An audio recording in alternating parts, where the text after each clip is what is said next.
الحمد للہ والصلاة والسلام علی رسول اللہ اما بعد باب قول اللہ تعالی وَإِلَى مَدْيَنَ أَخَاهُمْ شُعَيْبًا، یہ باب ہے اللہ تعالیٰ کے اس قول کے بارے میں اور مدین کی طرف ان کے بھائی شعیب کو بھیجا۔ اِلَى أَهْلِ مدین، مدین سے مراد ہے مدین والے لوگ، لِأَنَّ مَدْيَنَ بَلَدٌ، کیونکہ مدین تو ایک شہر ہے، وَمِثْلُهُ، اور اسی کی مثل قرآن مجید کے اندر ہے، وَاسْأَلِ الْقَرْيَةَ، آپ بستی سے سوال کرو، یعنی بستی سے مراد بستی والوں سے سوال کرو۔ وَالْعِيرُ، عیر کا معنی ہوتا ہے قافلہ، یعنی اہل القریۃ و اہل العیر۔ اللہ تعالیٰ کی مراد یہاں پر بستی سے سوال کرنا نہیں، بستی والوں سے سوال کرنا ہے، اور قافلے سے سوال کرنا نہیں بلکہ قافلے والوں سے سوال کرنا ہے۔ وراءکم ظہریہ، اس کا لفظی معنی ہے کسی کو اپنی کمر کے پیچھے ڈال لینا، کسی کو اپنے پیچھے کر لینا۔ امام بخاری کہتے ہیں کہ اس کا معنی ہوتا ہے لم یلتفتوا الیہ، جو بندہ کسی کی طرف توجہ نہ دے تو اس وقت یہ لفظ بولا جاتا ہے۔ ویقال، اور کہا جاتا ہے اذا لم تقض حاجتہ، جب تو کسی کی ضرورت کو پورا نہ کرے تو وہ تجھے کہے گا ظہرت، یا تو کہے گا ظہرت حاجتی، تو نے میری ضرورت کو کمر کے پیچھے پھینک دیا، یعنی میری ضرورت کی طرف تو نے دیکھا ہی نہیں۔ وجعلتنی ظہریہ، اور تو نے مجھے زہری بنا دیا۔ زہری کیا ہوتا ہے؟ قال الزہری ان تأخذ معك دابة او وعاء تستظہر به، کہ تو کوئی برتن لے لے یا کوئی جانور لے لے، اس کو اپنے پیچھے پیچھے چلاتا ہے، تو آگے آگے ہو اور وہ تیرے پیچھے پیچھے ہو، یا برتن ایسے پیچھے ڈال لینا جس طرح پہلے لوگ کپڑا یا کوئی برتن وغیرہ لاٹھی کے ساتھ باندھ کر ایسے اس کو کمر کے پیچھے کر لیتے تھے۔ کہتے اس کا معنی یہ ہے کسی چیز کو اپنی کمر کے پیچھے کر لینا، اور مفہومی معنی ہے کسی چیز کی توجہ نہ دینا کسی چیز کی طرف۔ تو لہٰذا قرآن میں یہ جو آتا ہے وراءکم ظہریہ، یعنی تم نے اس کی طرف توجہ نہیں دی۔ مکانتہم ومکانہم واحد، قرآن مجید کے اندر جو لفظ آتا ہے مکانہ اور مکان، امام بخاری کہتے دونوں سے مراد ایک ہے۔ یغنو کا معنی قرآن کے اندر یہ لفظ جو آیا ہے اس کا معنی ہے یعیشو، زندگی گزارنا۔ تأسا کا معنی ہوتا ہے تحزنو، غم زدہ ہونا۔ آسا کا معنی ہے احزنو۔ اور حسن کہتے ہیں انکا لانت الحلیم الرشید، شعیب کے بارے میں یہ قرآن میں آتا ہے، ان کی قوم نے کہا کہ بے شک تو بڑا ہی بردبار اور بڑا بھلائی والا آدمی ہے۔ یستہزئون بہ، وہ مذاق کر رہے تھے ان کلمات سے۔ وقال مجاہد، اور مجاہد کہتے ہیں لیکۃ الایکۃ، لیکا اور ایکا دونوں ایک ہی جگہ کے نام ہیں۔ یوم الذلہ، سائے کے دن، اضلال العذاب علیہم، عذاب نے ان کے اوپر سائے کر دیے۔ اس باب کا مقصد شعیب علیہ السلام کے بارے میں قرآن میں جو واقعہ بیان ہوا اس کے جو مختلف کلمات تھے اس کی وضاحت کرنا۔ شعیب کے بارے میں کل تھوڑی سی بات ہوئی کہ یہ شعیب وہ نہیں ہیں جو نبی تھے، کیونکہ اس کی ایک بڑی واضح دلیل ہے کہ ان کا تذکرہ اللہ تعالیٰ نے قوم عاد اور سمود کے بعد کیا ہے، اور عام جس طرح کے مفسرین بیان کرتے ہیں وہ ان کو یعقوب علیہ السلام کی اولاد میں سے قرار دیتے ہیں، یعنی ان کو بنی اسرائیل کا نبی کہتے ہیں، تو اس لیے وہ پھر موسیٰ علیہ السلام کا اور ان کا آپس میں ربط جوڑ دیتے ہیں۔ واللہ عالم بالصواب۔ اس مسئلے پر واضح قرآن و حدیث سے دلیل کسی کے پاس نہیں ہے، صرف تاریخ سے ہر ایک کا اپنا اندازہ ہے کہ اس سے فلاں نبی مراد ہو سکتا ہے، اس سے فلاں شخص مراد ہے۔ ہمیں بھی جو سمجھ آئی ہے راجح طور پر وہ یہی ہے کہ یہاں سے مراد وہ نبی شعیب نہیں ہے بلکہ یہ کوئی بزرگ تھا اس وقت کا۔ البتہ یعنی کہ موسیٰ کے واقعے میں جو بزرگ ہے وہ نبی نہیں ہے، البتہ یہ جو مدین والے ہیں یہ نبی ہیں۔ اللہ تعالیٰ نے فرمایا ہم نے مدین کی طرف ان کے بھائی، یہاں پر شعیب علیہ السلام کو قوم کا بھائی اس لیے کہا، وہ اس قوم کے فرد تھے۔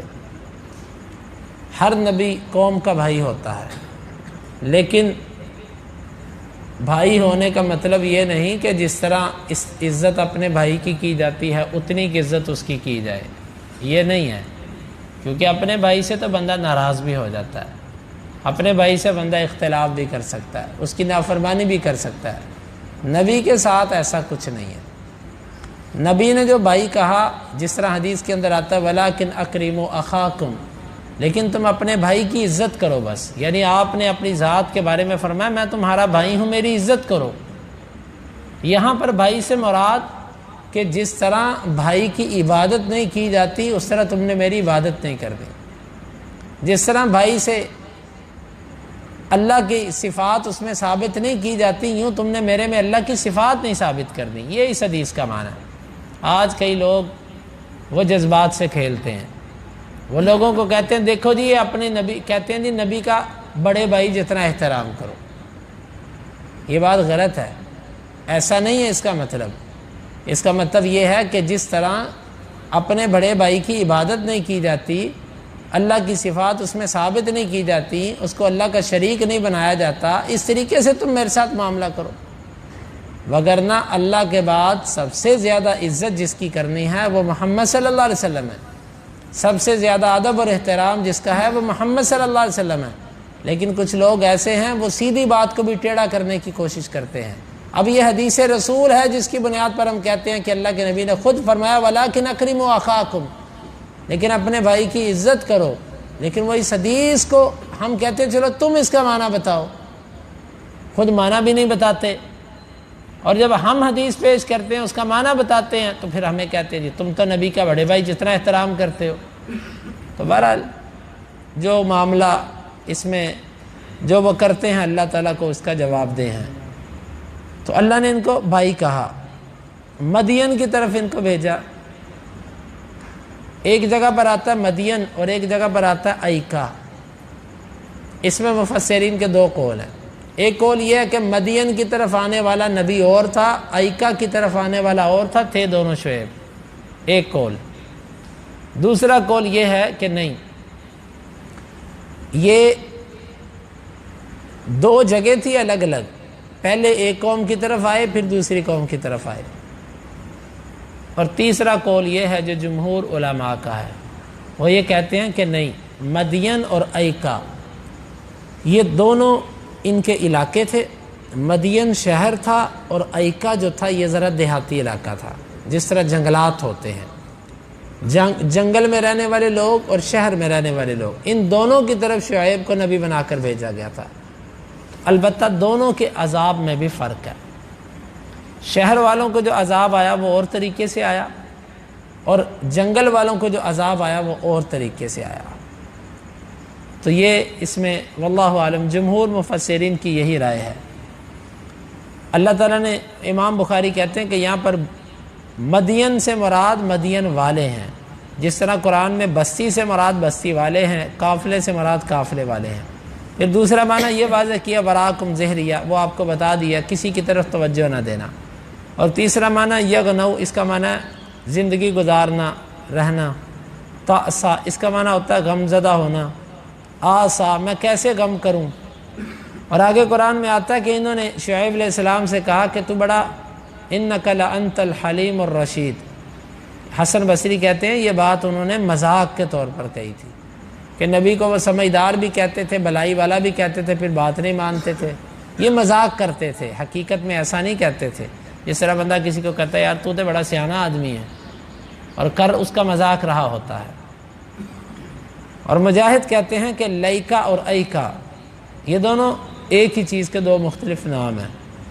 یوم الذلہ، یوم الذلہ سائبان کا دن، سائے کا دن، اس کو سائے کا دن اس لیے کہا جاتا تھا کہ جب اللہ تعالیٰ کا عذاب آیا تو وہ عذاب اس طریقے سے آیا کہ ان کے اوپر پہلے اس نے بادل کیے، جس طرح تفاسیر اور تاریخ میں لکھا ہے اللہ تعالیٰ نے ان کے اوپر سخت گرمی کی، کئی دن سخت گرمی ہو گئی اور پھر گرم لو چلی، یہ سخت پانی کے طلبگار ہوئے، اور پانی ان دنوں ایسا تو نہیں تھا جیسے اللہ نے آپ کو دے رکھا ہے، بٹن دباؤ زمین سے موٹر پانی کھینچ دیتی ہے۔